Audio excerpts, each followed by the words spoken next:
What's going on, guys? Ian here with Club Salty Aquatics for now. We're still working on getting a new name, so if any suggestions, put them down in the comments below. Much appreciated. But what are we doing today? Well, originally I was supposed to be going through why I do my water changes the way I do. But out of kind of an impulse thing, I came across something else that I wanted to do, and I thought it would be a good time to do it. So, yeah, we're going to jump into that here in just a second, but let's give a little bit of background. So, this video kind of came out of the fact that I have a lot of algae in the tank, and I want to, I don't mind the algae. Honestly, the algae's kind of grown on me in the tank, but for long term, to put corals in the tank and have the tank truly thrive and look the way I want it, I need to get rid of that algae. So, what am I doing to resolve that? Well, we're adding to my cleanup crew, but not your standard cleanup crew. I've got some very unique specimens that are going to just mow the algae down, and I'm really excited for it. I have some... There could be some unforeseen consequences that I've thought about, but at the same time, those same consequences could be a blessing in the long run. So, we're going to see about that. Well, I'm not really sure, but without further ado, the first thing that we got to do is get my quarantine system set up. So, what do we need to get that going? Because I have everything, they're just not set up, and I figure this is a great time to show you how simple a quarantine system can be. So, I've got everything you need. Now let's walk through it a little bit. First thing you're going to need, well, obviously, is some kind of tank. You know, water doesn't hold itself in the perfect shape that you can just kind of toss some fish into and let them hover in midair. Maybe in space. That would be kind of cool, actually. Guys, anybody at NASA that might be watching this, that's an idea. You need to see if you can't put a fish in a floating bubble of water in space. I want to see that. Okay, that's goals right there. Do it. All right, back to the real thing. Gotta have some kind of tank. This is a 10-gallon tank that I have a couple of that I use for quarantine of most of my fish, mostly my smaller fish. Most of my smaller fish will be quarantined in these, and then I do have my old tank that I was using as my previous display tank that I will use if in the case of any larger quarantine species if needed. So I don't have any plans for that in the near future. But for quarantining purposes today, we've got the 10-gallon aquarium that we will be setting up in this video. What else do you need? Well, you can do all of this for, I think I did it all for maybe 45 bucks. I got the tank for 10 bucks. You need a heater. Due to the fact that it's only a 10-gallon aquarium, you can get these little tiny heaters. These are actually even probably overpowered. These are 50-watt heaters. And I keep my apartment relatively warm, so this probably won't ever really come on. It might here and there, but for the most part, I won't personally need it. You guys will, though. I have a little heater that will go right in there. Keep the water nice and toasty for the fish. Thermometer, which I already have installed, right in the corner here. Didn't take it off last time I drained my quarantine tank, but that way we know that the temperature in the tank is appropriate for the fish and as close to my display tank temperature as possible. Then we need a method of filtration for these guys. I use these for my quarantine systems. This is my bread and butter. I've been wanting to talk about these for a while now.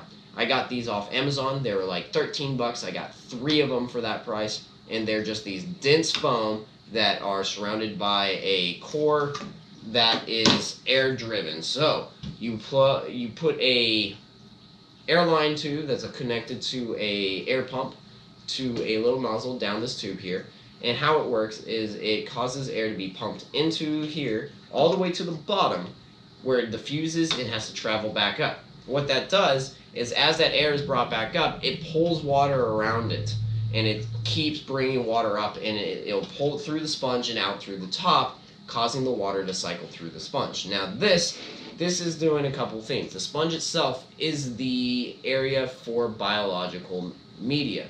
This is your biological media. This is very dense, very porous, and allows for a lot of that beneficial nutrifying bacteria to grow inside it. So the water being pulled through it gives it contact time with the bacteria to do its stuff and make sure the water is perfectly fine for the fish to live in.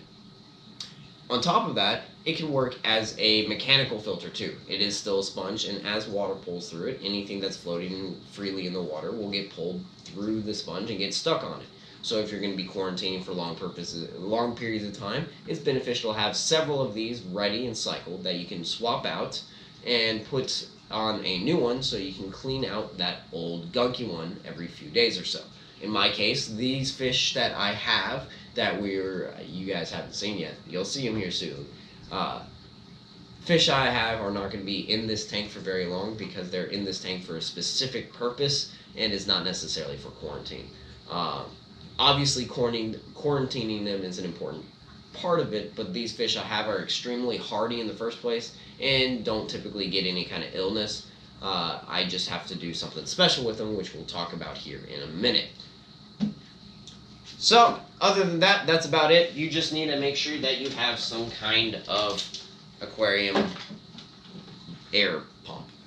You know, they're pretty run-of-the-mill. You can get them for cheap, you can get them for expensive. I use the aqua lifters because, well, they're great. I can pump water from one place to another if I need to, and that's actually specifically why I'm using this pump, and we'll talk about that here in a little bit as to why. More towards the end of this video. But the next thing I got to do is, last time I tore down this tank, well, it was not cleaned up, and it is disgusting. So, alright guys, so I've got it cleaned up. I didn't do like a real deep clean. I basically wanted to get the sediment that was left inside the tank that had dried out of the tank. So scraped it all out, got it out for the most part. There's a little bit, the glass is still going to be kind of cloudy. That's pretty much just from the fact that when I drained it and let it dry it out, there was salt water in it, so there's a little bit of like a salt film, which is perfectly fine. Now, here's for the interesting stuff. The fish that I got that are going in here are freshwater fish, and I have a saltwater aquarium. So I'm filling this tank up with fresh water, and then after it's full, we'll acclimate, get the fish in here, and over the next few days, we're actually going to acclimate them into salt water for this tank. Now, this tank is actually sitting on top of my aquarium. I don't have any better place to put it, so this is where it's going to be. Plus, you know, I figured if it's up here, I'll be better about remembering to do stuff with it. Like, you know, actually doing water changes. Yeah, that. Still not going to let you guys know what these fish are. You'll see them here very shortly as we acclimate them, put them into the tank. But, let's see.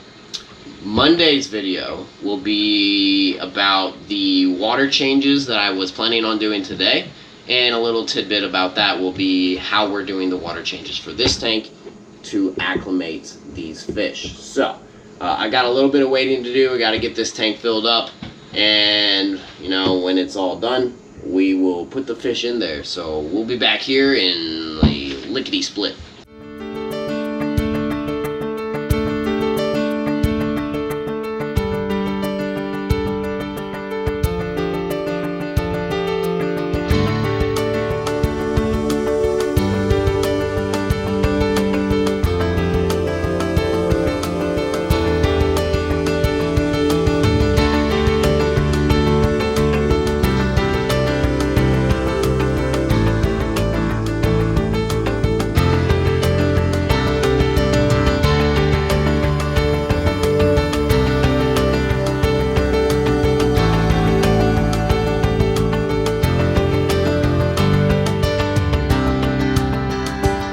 Alright guys, so I have the fish acclimated, put into the tank, and they are all doing really, really well.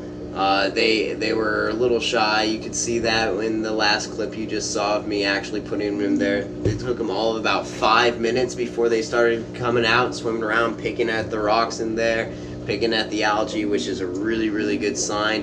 And for you guys that don't know what kind of fish they are black mollies. I wanted to get some lyre-tail up mollies, but the fish store didn't have any, and honestly, I'm not going to be picky about these guys. I got them black so they would be kind of just a a negative color in the tank. They're not going to be bright and flashy, so they're not going to draw too much attention. So I have a total of 6 of them. If all 6 actually make it into the saltwater tank, I'm not sure. I haven't decided yet, but I'm leaning towards yes. But that's going to wrap up this video, guys. I hope you guys enjoyed. Leave your comments down below.